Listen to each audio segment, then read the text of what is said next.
Welcome back to BVarsity Live, everybody. I'm sorry to interrupt Mark Urmston here, who's here with Liberty Swimming. We're kind of did our shift change here.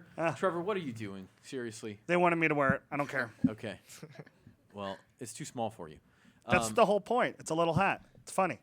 It is funny. I'll give you that. Okay, hey, we have the Liberty Swimming team in here, highly successful already this year. Megan Zaletel. Am I saying that right? Zaletel? Yeah. Okay. Michael Hart and Coach Mark Urmston at the end. Coach, we were just talking about how successful of a season has been because obviously you have the lumberjack look going on there. You haven't shaved because you haven't lost yet all year. That's been quite the deal this year. The boys kind of came up with it, and the girls grabbed hold of it and said, "Hey, if we keep winning, you don't shave." And so, See, when you say that, I'm literally picturing them grabbing a hold of it because there's enough there to like.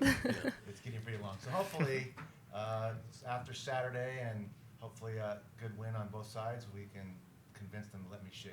Does it itch? Yeah, my wife would appreciate it. Okay. Yeah. I mean, look, if you win this weekend, you got to keep it for another week, right? I mean, the Valley's the week after that. That is true. I mean, you guys can't let him shave now, can you? Oh, no. Of course not. Not going to happen. Tell me a little bit, Megan, first of all, how your season's going. What were your expectations coming in, and how have you done according to those? Yeah, well, I really wanted to improve from last year. And at first I started off kind of going the same times, but now that the season's almost over, I've gotten a lot better, and I've dropped a lot of my times. I know so often in swimming you're racing against the competition, sure, but against the clock. I mean, you want those times to go down as the year goes by. Is there a time in your season when you need to start seeing them going down? Obviously, early in the year, you're still working hard. You're still training through meets. Maybe the times aren't there. But at this point, you want the times to be going down, I would assume. Yeah, the middle of the season is kind of our hardest workouts, and usually I don't drop that much time during that because my body's tired. But usually when we start getting like practices easier and easier, that's when my time starts going down. How about you, Michael? I know you had a highly successful season last year. Coming back this year, you won a Valley title in the breaststroke last year. I was going to say butterfly, but in the breaststroke last year. How has your senior season been? Well, this year was all about just doing everything harder, just trying to focus on just getting better from last year, because if I can get better than last year, then I can try pushing for like a higher spot in state and stuff like that. So it's also been about trying to look good for colleges, trying to like put up some impressive times to try like having some college try to recruit me. So. And how is that going? It's been pretty good. It's kind of confusing right now because I'm in between two schools, but it's kind of stressful. When is decision time? Hopefully soon. I don't want to put you on the spot or anything, but if you want to commit on BVarsity, I'm just kidding. No. Yeah, I'm trying to do it within like the next week. Okay.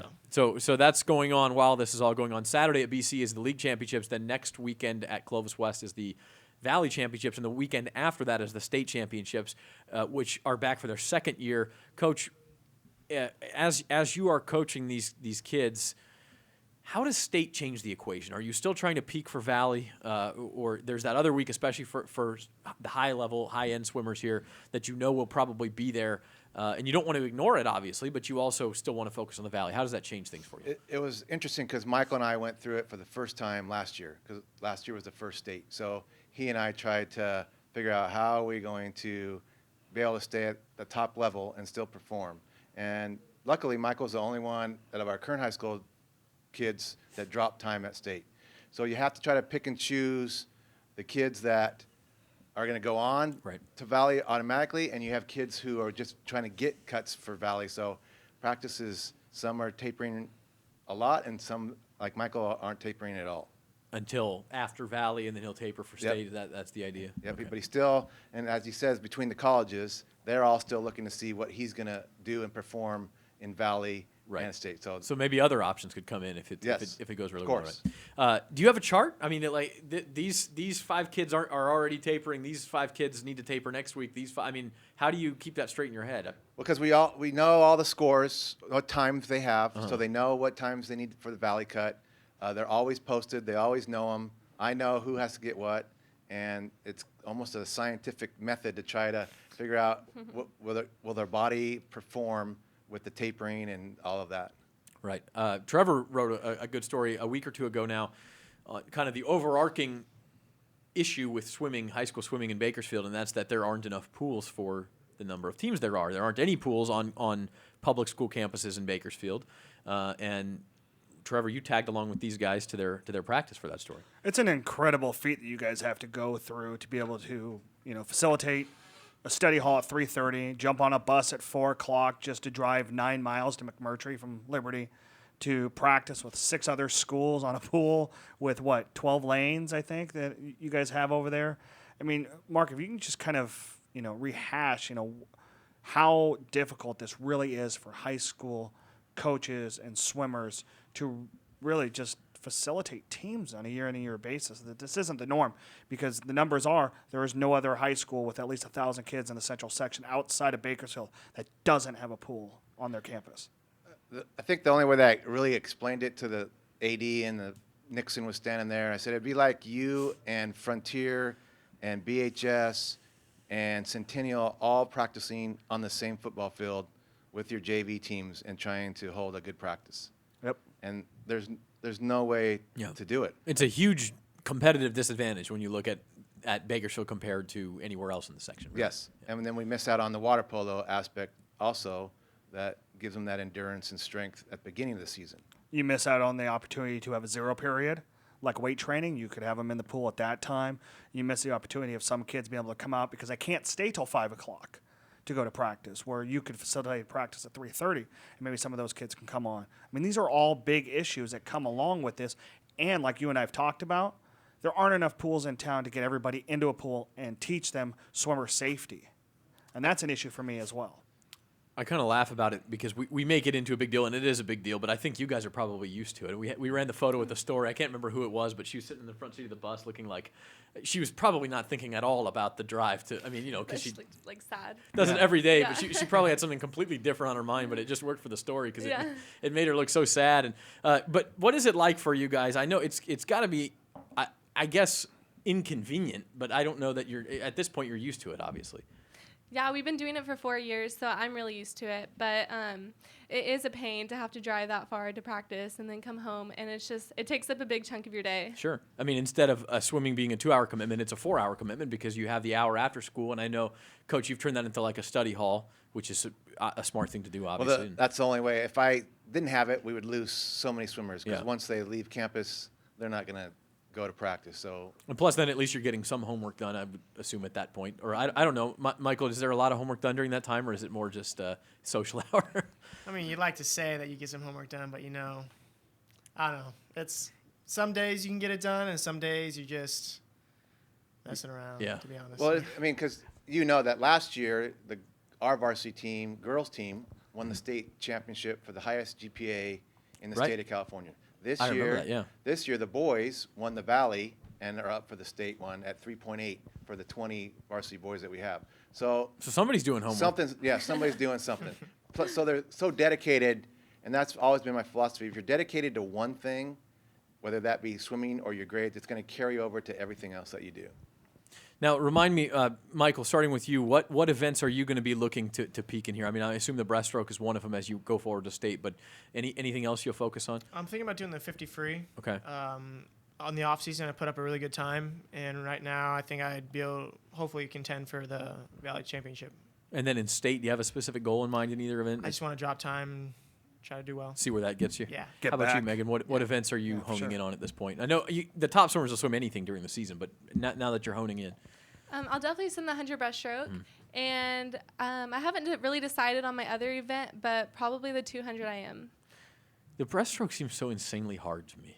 I don't understand how it even became a thing. Like, why don't we swim like this in the most inefficient manner possible? How do you become a breaststroker? I don't know. I think you're kind of just born with it, like born with that talent. Because Yeah, it's just, I really, I have no clue. It's like a frog in the water, man. Yeah. That's what Yeah. it looks like to me. It's like who first thought of that? Do you know the answer to that, Coach? I don't, but it's interesting that we just randomly picked 2 people, and they're both the Yeah. best breaststrokers in the league. So it's interesting that you have them both here. So Yeah. That is interesting. I feel like it's almost like having a track meet and having like a 3-legged potato sack race. Like just to increase the level of difficulty, you guys have to run like this, or hop on one foot or something because it's nobody swims like That's that. like telling Dennis to jump with one leg. Yeah, it's anyway, it's crazy, and so we certainly have appreciation for that. League championships, I think for me, Clovis West and Clovis broke the boys streak last year in as far as Valley titles. But you go into the Valley knowing as a team you'll be a big underdog. But the league, for me, it seems like it's more all about the team. And then after that, you can focus on individual. How do you guys come down on that spectrum? I mean, this weekend seems like it's going to be about the team. Yeah, the team at league, I think will do really well. And we already won league. And so In the dual meets portion, in the dual meets. But yeah. So is Michael, is this weekend about the team for you more than it is about yourself? It's always been about the team. Like this year, this group of guys and like this whole like varsity and JV group, we've all been really close this year. So we've just focused on swimming for each other and just trying to like put up as best times as possible. But then like when we go to Valley, it's all about, there's gonna be some people that have like good chances, but the team's gonna be behind them and gonna support them the entire time. Mark, what's the longest beard you ever actually swam with? Because that seems like it would be quite the drag on the. Well, I guess the last week when I got thrown in the pool for going undefeated, that was the first time in the water. So. Did you feel the drag? Yes. No. Seriously though, you've built this program up, and I know Stockdale used to be the program in town that won all the time, and Centennial took its turn, and it feels like you guys have kind of bounced out on top. What does that do to you? I mean, I know it's a lot of dedication on your part, and sometimes you got to have the talent for one thing, but can you tell us how you've built this to what it is as far as Liberty Swimming? I think that we've tried to create an atmosphere that not only can you work hard, you can have fun, but you can bond closely to a great group of people. And I always tell the kids all the time, I'll fight for anybody that you're the best kids on campus. And they're involved in everything. And once they realize that, hey, Michael Hart's swimming, oh, what's that all about? And Michael will go and say, hey, this is what we do, you should come out. And so my kids who swim for me are the best recruiters because they tell everybody how fun it is. Yeah, it's hard. You don't tell them about the workouts, though, at least not at first. No. Yeah. Do we know what else? Can we also say what else Michael does on campus or what he used to do? Oh man. He was a Patriot mascot during football games. Oh, last 2 really? years. You were the man, huh? It was a good season to be the mascot too. Very good season, yeah. Yeah, no doubt about that. Well, hey guys, we wish you good luck on Saturday in the league championships next week in the Valley. This is Megan ZALETEL and Michael Hart and Coach Mark URMSTON from Liberty High Swimming. Thanks for being here, guys. Thank you. Well, we appreciate it. And again, we're going to have Cody Kessler on at some point. I guess he's tied up by talking to his offensive coordinator or something, as if that's more important than us, Trevor. I don't really understand How that rude, the Cody. concept. No, Cody's tied up at total legitimate Definitely. reasons, but we are going to have his dad, Donnie Kessler, in the studio next to kind of talk about how draft day was for him and what's up next for Cody. Our thanks to the Liberty Swim Team, and we'll be back with that on BVarsity Live right after this.